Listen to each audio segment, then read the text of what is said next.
ليس الجمال بأسباب تزينونه، إن الجمال جمال العقل والأدب. ليس اليتيم الذي قد مات والده، إن اليتيم يتيم العلم والأدب.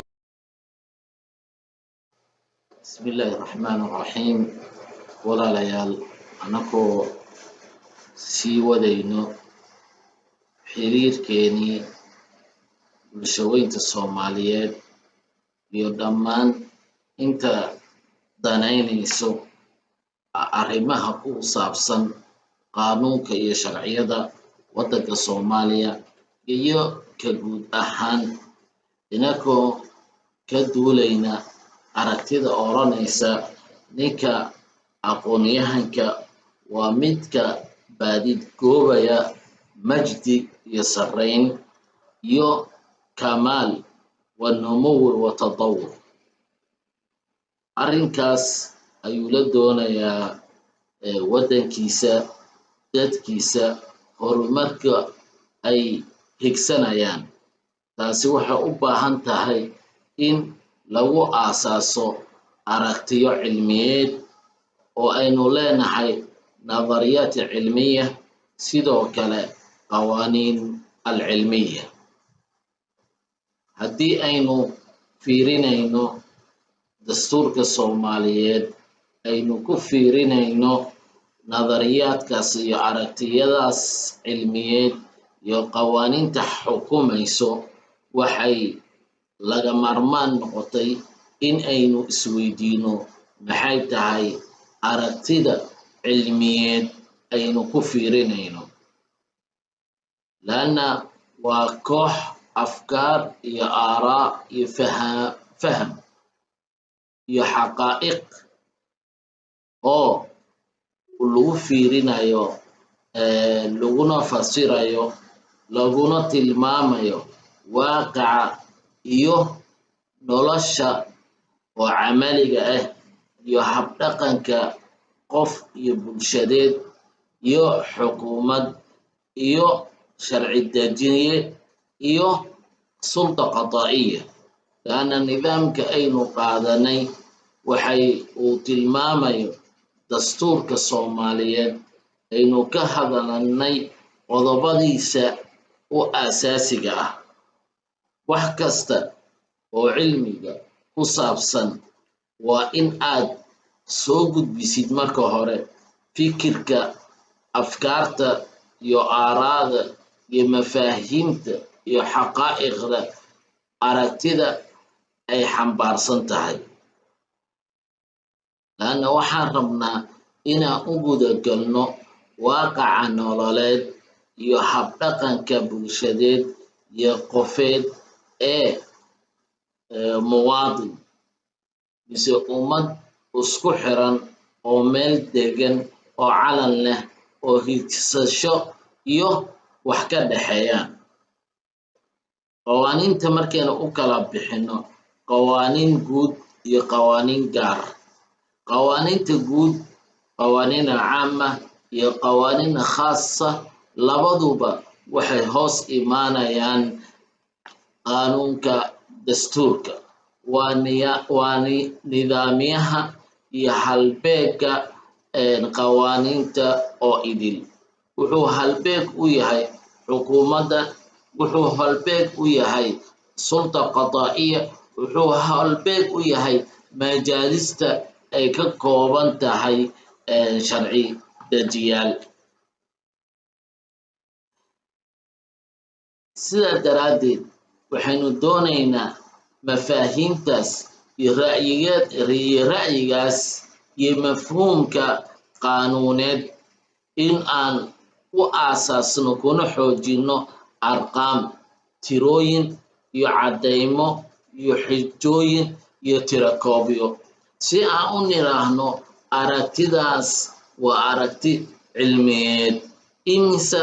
ayaa raacsan tirakoob ahaan dastuurka Soomaaliya oo qodobadiisa aynu qeexnay mise qodobadiisa qof walba oo akhrin karo oo la heli karo ay noqotay wax meel walba laga heli karo marka tira intee uu fikirkooda iyo ra'yigooda uu waafaqsan yahay oo raalli ka noqonayo inuu u noqdo halbeeg. maxay tahay xujooyinka oo uu cuskanayo qaanuunka dastuuriga maadaama halbeegeena muxuu yahay haddaan si kale u niraahno halbeegeena muxuu yahay caddaymaha iyo xujooyinka iyo lambarada uu soo gudbinayo. laanna maxaa yeelay wax walba waxay leedahay haykal iyo qaab. wuxuu u sameynayaa qaabku uu sameynayo uu yidhi waxaan kala saarayaa suldaadkii sulda qadaa'iya iyo sulda tanfiidiya. suldadii wax fulinaysay awoodihii wax fulinayay iyo awoodihii wax kala xukumaya ayuu kala saaray. kabacdina wuxuu kala saaray majaalisti uu yidhi majlis guud oo ku magacaabay majliska golaha sare iyo golaha shacabka. dastuurka Soomaaliyeed inta oo idil wuxuu aasaas ugu dhigay diinta islaamka. nuqdada labaad uu yidhi diinta islaamka waa marjiciyadda aynu ka soo qaadanayno qawaaniinta Soomaaliyeed. waa marjiciyadda oo halbeega u ah qaanuunka dastuuriga. laana saan ogsoonahay waxaynu nidhi qawaaniinta cilmiya waa inay tahay qawaaniin mujarada. nidaamkaas mujaradka ah oo kulminayo oo mideynayo afkaarta oo hal meelna ku wada shubayo muxuu yahay. laana waxaan nidhi qaanuun isticmaal mise nidaam isticmaal ummadi waa inay yeelataa xeer ay isku wada waafaqsan tahay. xeerkaas oo ay ka amban qaadayso. xeerkaas ay u laabanayso marka uu yimaado isqabsasho. marka ay yimaado ay timaado inay wax fasiraan. marka ay timaado inay dejiyaan xeerar hoosaad. sidaa daraaddeed waxaynu isla fahanay muxuu yahay qawaaniinta cilmiyeed. waa mid waxa aynu niri mujarad ah oo wax walba laga saafi yeelay oo kulminayo fikradaha mideynayo aragtida dhigaya waxa dhan ku kulminaya hal meel ku kulminayo. kaasi waa macnaa mafhuumka uu xambaarsan yahay dastuurkeena aynu dejisanay. dastuurkaas waxaa la doonayaa in aan u dhiibno qaybaha bulshadeed ee ka kooban tahay ummadda Soomaaliyeed. laana waxaanu doorannay in aynu noqon xukuumadeena xukuumo hal meel ku kulansan oo ay muxaafadaadka mise aqaaliimta mise gobolada ay yihiin qayb ka mid ah fulayaasha nidaamka dastuurka. laba shay ayaan fahanay in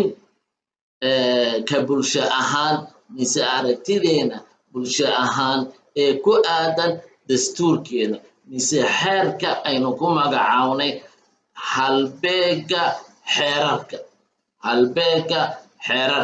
halbeega xeerarka wuxuu xambaarsan yahay qodobkiisa koowaad in dhaqaalaheena uu noqdo dhaqaale xor ah. waxaa nuqdadaas ka sii horeyso in uu marjiciyadda iyo waxa loo laabanayo ay tahay shareeca alislaamiya iyo diinta islaamka. waddankana lagu faafin karin waxaan diinta islaamka waafaqsanayn. diinta kaliya oo waddankan lagu baahinayo waa diinta islaamka. nuqdada labaad dhaqaalaheenu waa inaan xukuumadda mise nidaamka markaas jiro inuu asaga gacanta ku haynin. xukuumaddiina waxaan u sameynay laba qaybood. qaybo gobolada ay matalayso fulinta dastuurka. laakiin markaynu ka hadlayno dowlad ahaan wuxuu dastuurka Soomaaliyeed u qaybiyey 3 qaybood: xukuumad ay tahay fuliyaha nidaamka kala saaraha doodaha oo aan ku magacaabnay sulta alqadaa'iya ay matalayso maxkamadaha nidaamka kale waxaan u sameynay geed fadhiga aan ku magacaabno majaalis waa mid matalayo shacabka oo aynu ku magacaabnay fadhiga matalaya shacabka majaalis shacbiya midna aan ku magacaabnay golaha sare waa baarlamaanka iyo golaha sare waxaa la doonayaa ka bulsho ahaan waxaas inay yeelato tirakoob oo la sameeyo imisa ayaa hab nidaamkaas la dejiyey oo ay dejiyeen aqoonyahanka doonayo inaan helno wax dhammaystiran inaan helno horumar inaan helno kobac inaan helno xadaarad aan kula tartami karno asaageena kale ee ummadaha taasi waa midaan xalqadii hore aan ku sheegay waxaa loogaga baahan yahay cilmi kasta markaad u dhabagelaysid mise feyrinaysid mise aad baaraysid inaad awalan marka hore inaad tilmaam ka bixisid arrinka aad doonaysid midda labaad waa inaad saartid fasiraad ku habboon oo ka turjumaya ra'yiga iyo fahamka iyo afkaarta iyo xaqiiqada midda saddexaad waa xaggee u soconnaa aynu ku magacaabno atanambu mise saadaal kabacdina waa inaan u samaynaa daabit iyo qawaacid iyo wax xukumayo qawaaciddu waxaan nidhi waa midka caamka oo baab walba gelayo daabitka waxaynu nidhi waa inaan farac waxa xukumayo sidaa daraaddeed afar shay waa inaad maskaxda ku haysaa si aad xukunka aad gaaraysid uu u noqdo xukun saxiix ah waa maxay tahay naska muxuu yahay tafsiirka muxuu yahay tanabbu'a muxuu yahay adaabida aw alxukma waxaan ku soo goobayaa hadalkayga maquulad muhiim ah oo shay macno ma yeelanayo hadduusan cagsigiisa aadan helin lowlaa wujuudu caks macnaa lamaa kaana lilmacnaa macnaa haddaysan dhimasho jirin nolol macnaheeda ma aan fahmi lahayn hadduusan dhib jirin fudud lama fahmi lahayn hadduusan raaxa haddaysan jirin dhib lama fahmi lahayn marka wax walba waxaa lagu fahmaa cagsigiisa ayaa lagu fahmaa sidaa daraaddeed waxaan ay dejiyeen aqoonyahan waxa weeye ma ka tarjumayaa macno ma leeyahay ma ka turjumayaa fikriga iyo ra'yiga iyo mafhuumka iyo xaqaa'iqda ay ummadi wax ku fiiriso sidaa daraaddeed waxaan u baahannahay muxuu yahay inaan garanno federaal konfederaal dhammaan magacyadaas oo idin waa nidaamka xukuumadda waa kooxda oo wax fulinayso sidaa daraaddeed qaanuunka dastuurka markaynu ka hadlayno hal qodob ayaa muhiim ah bulsho qof walba uma istaagi karo waxa uu doonayo sidaa daraaddeed dad naga mid ah waxaan u xil saaranay waxa aan doonayno inay noo fuliyaan waxaynu niri kooxdaas wax fulinayo qaarna gobolada ha joogaan qaarna caasimadda ha joogaan sidee wax ku fulinayaan iyo maxay fulinayaan waa barnaamijka ee xukuumadda ay soo fulinayso sidaa daraaddeed culamada iyo aqoonyahanka iyo tala bixinta dhammaan waxay u istaageen in ay ka shaqeeyaan maxaa majdi ah himilada oo asaageena oo xadaarada gaaray